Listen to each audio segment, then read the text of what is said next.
Hi, and welcome back to Mighty Little Green Machine. Today we're going to do some special videos for you. This is my new friend Paul. Hi, Paul. Hello, everyone. This is Paul's 1025R. Paul's a subscriber of the channel that lives here in New Hampshire, and he brought it up today for us to, we're going to do a whole pile of videos that you'll see coming up. The first one we're going to do today is replacing the right-hand fender with the new updated version of the fender that has the knockouts for the plugs built right into it. So that's what we're going to do right now. Let's get started. Okay, so in order to change the fender, we're going to have to remove the floorboard, which means we're going to have to remove this piece of plastic here. And then it comes off pretty easy. There's a 13mm bolt in there and in there. There is two 13mm bolts underneath that hold the grab handle on. There's a 15mm bolt there and a 10 and a 15 there. And then the floorboard bolts are all 15. And then on your handle is a 3mm Allen wrench that comes right off.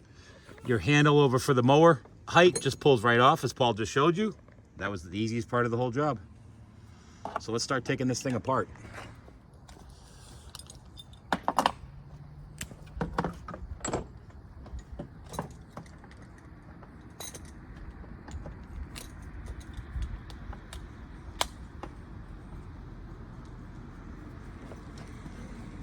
Okay, so the easiest way I found to do these bolts is just for the long extension. This one does not have a nut. I don't remember if this one doesn't either. No, yes it does. Okay, again, the nut's just a 13.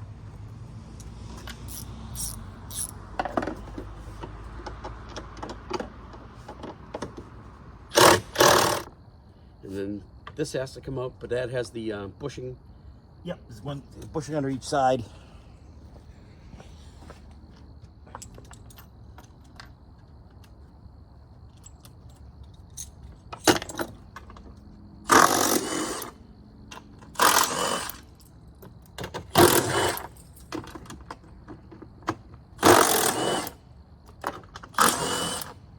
This side.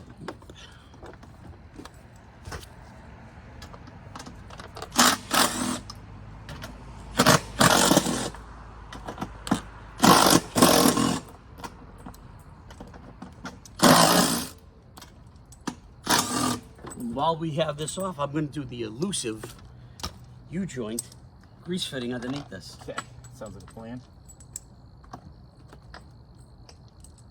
Because I've seen horror stories. Here it is.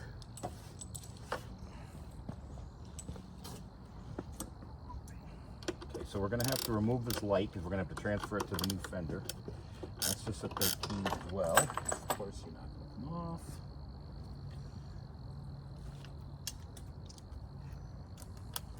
And then under this, you're just going to find a plug.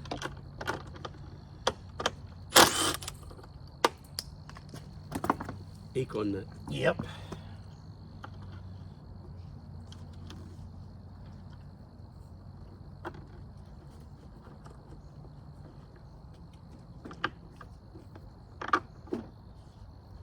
John Deere engineers, it would be easier if you did it the other way. So I'm a firm believer that anybody that engineers anything, there should be a law, has to fix everything on it before you can release it to the public, because designs would change. I remember back in the day, for a while, I think it was Chevy, had to do a heater core, they had an access door into the hood. So you just took the panel off and you could get right to the heater core. Instead of like now, you have to pull the entire dash. And it's like, why? Why is it gonna be so difficult? The only thing I wish Deere would do better is their mid-mount mowers. Yep. I mean, I get scalping, but that's primarily my fault because I don't adjust it for every piece of terrain that I have. Yep. You're trying to get the handle on. They'll recess them. Yeah.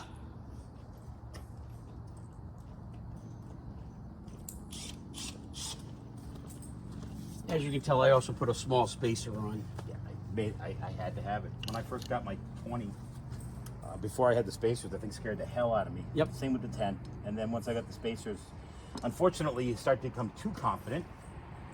I never had that. I never had that problem. Oh, I've had mine on basically one wheel. As a city kid, now tractors were Yeah, no, I'm not. Yeah, I get mine into positions that I shouldn't get mine in. Yeah.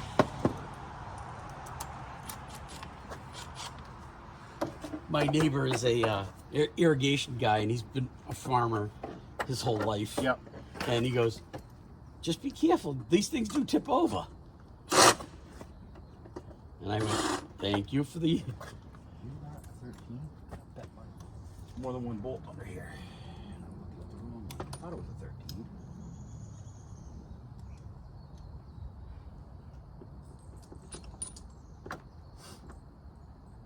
Really should have stuck with either 3/8 or quarter and not had both, because now it's Yeah. Picking back and forth. yeah.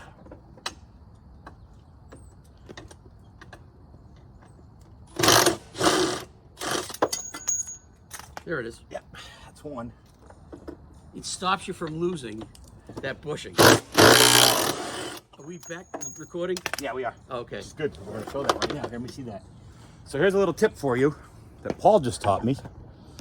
It was a gift from my father-in-law. On the bolts that are going here to the seat, there's a bushing that sets there. And if you take a little bit of painter's tape and tape the bushing up to the washer, it doesn't fall out when you lose it, and you can put it back in without trying to hold it with 13 hands. I think that's a great idea, and next time I take mine apart, I'll be doing that. And the painter's tape doesn't add any resistance or torque. Good. The only thing that should be connecting is the wires, and Yeah, we're gonna have to get it up and over to do the wires. so. The easiest way to do that is to get this in the middle, because then this opens up enough to pull it off. Yep. And that wire's gonna come out, and then Plug. this plug's gonna come out. Hopefully, okay, on paper. There goes your bolt. It's all right. Oh, that's nice to see how much crud gets built up in there. Oh, it's amazing how much where dirt finds its way in. It's funny that they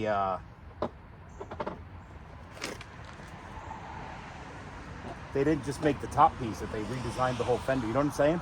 Yeah. Like you just can't buy.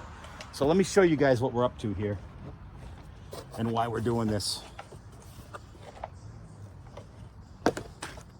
So I believe, so my 1025 had this fender on it. Mine was a 2022, late 22. And this is a 2019. This one's a 2019. This is how they were before. And if you look, what we don't have in this one is the places to put your switches. This is really great when you're doing 4th and 5th functions, for doing lights, for doing stuff like that. There's plugs that plug these when you don't have switches in there, and then you can just add your switches afterwards. So this is what the setup looks like when it's all back together. This is my 2025, but it's the same basic idea. And you can see I've got my light switches, and there's my 5th function momentary switch right in there. So it's just a great upgrade because I don't have to drill holes to put switches, and everything's right there. And I find these to be very convenient. So obviously what we're gonna have to do now is we're gonna have to switch over our height adjustment holder for the 3-point hitch, and also our cigarette lighter adapter. I don't think they call it a cigarette lighter anymore, but our PowerPoint adapter. So we'll get that switched over and get the rest of the fender off, and we'll go the other way. And we'll also new decals back on. Yeah, you want to decal before we put it together? I think that might be a smart idea. Might be easier. Might be cleaner. Yeah. Remember, kids, clean up as you go.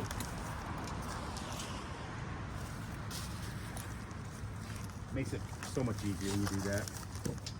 I don't know. Makes sense. Where does this go? I think that goes in the fender. Yes, it does.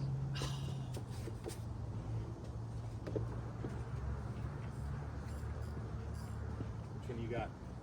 I've got the lock, unlock, but the 4-wheel drive, front and back, I'm gonna have to cannibalize. Oh, you didn't get that one? I didn't think, I wasn't thinking because it's normally down here, Yeah. and I did That's a modification and fabricated. Let me show you what Paul's talking about. I think.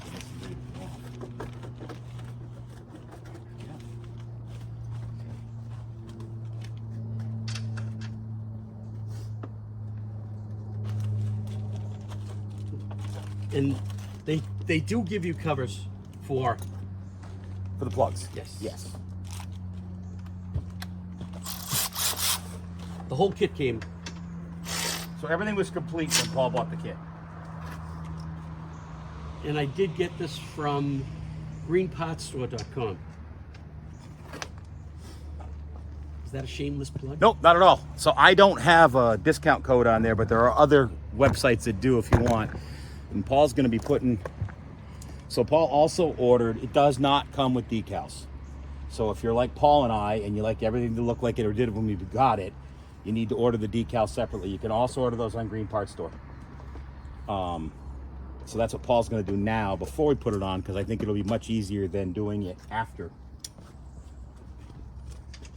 And it just makes it look back to the way it should be.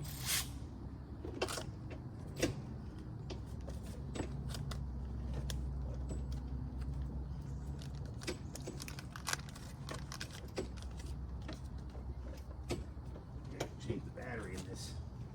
Here's the gun.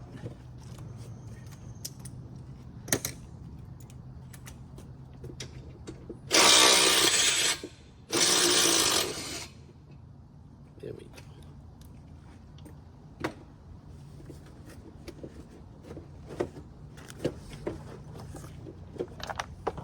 Best way to do this is to keep it right close so you can compare. Yep, which we're going to try and give you in a second. It's hitting that bolt there.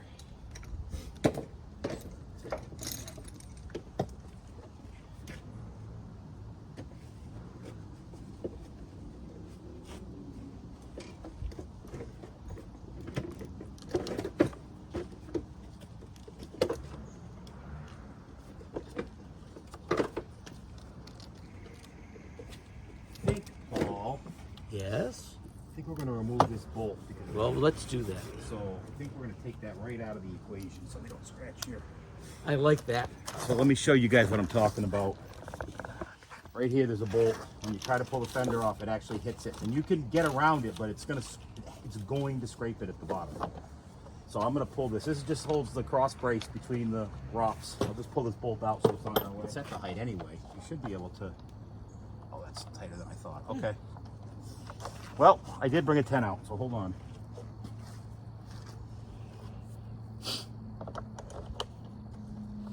So what he's talking about is on this lever, which is where you set your height adjustment, which, by the way, if you have an E model, doesn't have this.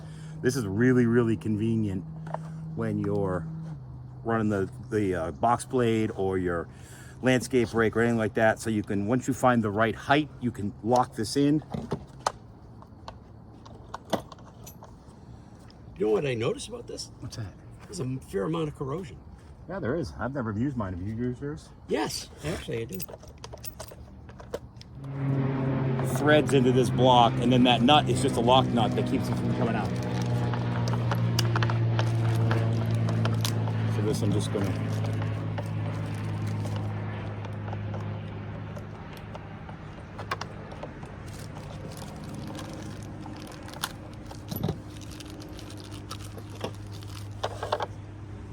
And I'll put a link to all these different parts below in the video.